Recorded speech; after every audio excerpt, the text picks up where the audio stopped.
Terima Roland, kasih. seperti apa ekspektasi pertumbuhan transaksi remitansi retail di Bank Mandiri di 2024 ini dibandingkan dengan capaian di 2023? Ya, kalau 2023 bisa kita lihat adalah tahun, setelah pandemi ya. Jadi pada saat itu remitansi mulai recover dari kondisi pandemi dan kita bisa bilang itu kondisi balik ke kondisi sebelum pandemi. Nah, di tahun 2024 kami expect, pertumbuhan double digit karena, kita lihat berbagai perbaikan kondisi ekonomi, dibukanya border dan mungkin penempatan, tenaga kerja Indonesia di luar negeri mulai dibuka lagi. Jadi harusnya kita bisa tumbuh mungkin sekitar 15-an persenan atau lebih, di mana juga akan didorong oleh volume transaksi di sekitar 11-an persen. Baik, apakah itu transaksi total atau volumenya saja, Pak Roland? Jadi kalau secara transaksi akan tumbuh lebih tinggi sih daripada volume. Karena kalau dari frekuensi transaksi karena retail ya, biasanya dia memiliki pertumbuhan yang lebih tinggi daripada volumenya. Karena volume biasanya retail pengiriman tuh cenderung volumenya kecil-kecil kan ya untuk segmen retail. Baik, lalu faktor-faktor apa yang menjadi pendorong optimisme kenaikan volume transaksi remittance di 2024 ini? Ada dua hal sih kalau di Bank Mandiri yang akan mendorong volume transaksi remittance retail ini. Pertama, kita udah meluncurkan berbagai fitur baru, terutama salah satu fitur unggulan kami yang ada di Livin by Mandiri.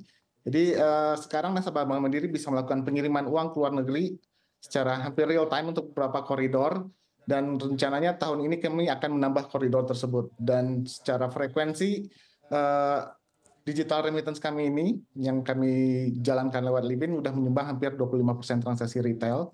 Kemudian dari poin kedua adalah potensi pertumbuhan marketnya itu sendiri. Tadi saya sudah singgung sedikit, banyak sekali sekarang penempatan tenaga kerja Indonesia udah dibuka lagi ke berbagai negara. Dan bagusnya saat ini mulai nih skill worker yang ditempatkan di berbagai negara seperti perawat, pramugari, which is akan mendorong volume remittance retail ini. Kenapa? Karena tingkat penghasilan mereka cukup tinggi dan literasi finansial mereka juga cukup baik. Baik, bagaimana dengan stabilitas rupiah yang kita lihat cukup stabil di 15.500-an begitu? Apakah ini menjadi salah satu faktor yang memicu peningkatan transaksi remitansi retail?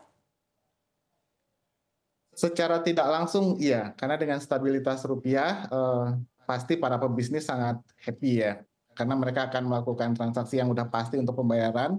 Salah satu remitansi walaupun retail banyak pengusaha-pengusaha individu yang memanfaatkan retail remitansi untuk melakukan bisnis usahanya mereka. Kemudian juga dengan stabilitas rupiah biasanya untuk pengiriman uang ke luar negeri orang nggak menunggu lagi, nggak nunggu kursnya bagus dulu karena rata-rata cukup stabil kurs rupiah pada saat ini, sehingga mereka nggak mendelay dan melakukan transaksi remittance pada saat dibutuhkan. Apalagi dengan dekatnya Lebaran saat ini biasanya mereka ngirim tuh yang pada kuliah di luar negeri atau ada saudara yang di luar negeri ngirim THR lah ya ke saudara dan keluarga ataupun anak mereka yang ada di luar negeri. Baik, mata uang apa yang berkontribusi terhadap remitansi retail di bank? Mata uang pasti mata uang major currency mendominasi seperti US dollar, euro, SGD gitu ya. Saat ini didominasi oleh mata uang tersebut, terutama dari negara-negara yang merupakan kantong-kantong diaspora kita. Jadi memang ada kebiasaan dari masyarakat kita pasti ngirimnya ke USD ke Indonesia gitu ya, atau euro atau SGD. Walaupun mereka mungkin berada di negara-negara seperti Saudi atau Hong Kong dan lain-lain sebagainya. Bagaimana dengan renminbi atau pengiriman dari China? Apakah ini juga menjadi salah satu mata uang yang paling besar berkontribusi? Eh, Renminbi berkontribusi lebih kepada remittance outgoing karena remittance itu kan ada uang masuk dan uang keluar dari Indonesia. Jadi karena banyaknya mungkin impor ya, banyaknya pebisnis di Indonesia UMKM yang mengimpor barang dari Cina, eh, ini cukup mendominasi transaksi untuk segmen pebisnis individu. Cuman kalau secara keseluruhan renminbi masih kalah dengan mata uang yang tadi saya sebutkan. Baik, bagaimana dengan momen Ramadan dan Lebaran di tahun 2024 ini? Apakah proyeksinya akan lebih tinggi daripada momen Lebaran di tahun lalu? Ya, betul untuk Ramadan pasti pertumbuhannya lebih tinggi daripada transaksi bulanan lainnya.